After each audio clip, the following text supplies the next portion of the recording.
आज आपण डबूपाडीची भाजी करणार आहोत. त्याच्यासाठी लागणारे साहित्य: हा मिरचीचा ठेचा आहे, याच्यामध्ये मी लसूण, हिरवी मिरची आणि कोथिंबीर टाकली, चवीपुरता मीठ,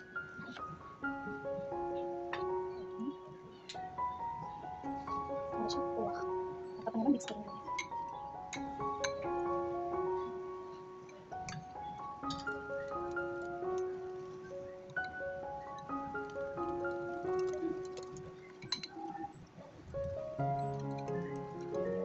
मिक्स झाले सर्व.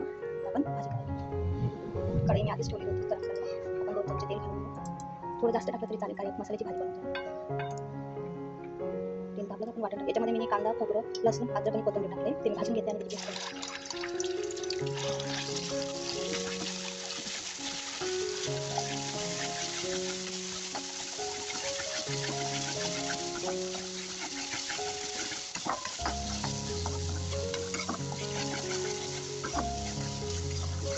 हा मसाला आपण भाजीला नाही, त्याच्यामध्ये जास्त पद्धती गरज नसते. थोडंसं पकडून दिलं तरी चालेल. त्याच्यात हळद आणि मसाला टाकून थोडीशी हळद. हा मसाला टाकला तर दुसरा मसाला टाकायची गरज नाही आहे. त्याच्यात आपली भाजी खूप छान लागते.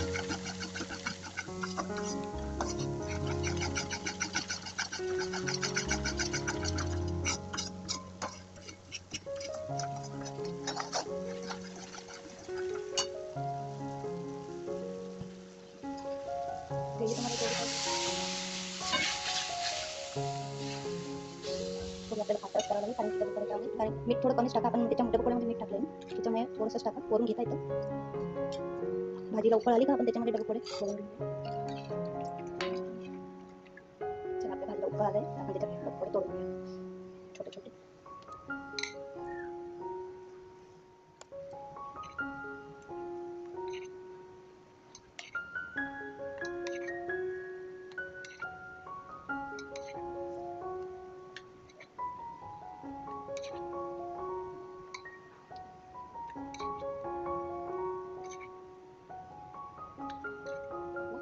आता उकळी येऊ दे, मग बघू कशी झाली आपली डबूपाडीची भाजी. आलेली आहे, डबूपाडी बी शिजलेली दिसत आहे. आपली भाजी शिजली. आता सर्व करूया. बघा किती मस्त झाली, छान तरी पण आली ती.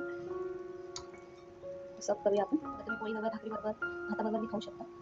खूप छान झाली आपली डबूपाडीची भाजी. आवडली असेल तर सबस्क्राईब करा, लाईक करा, शेअर करा.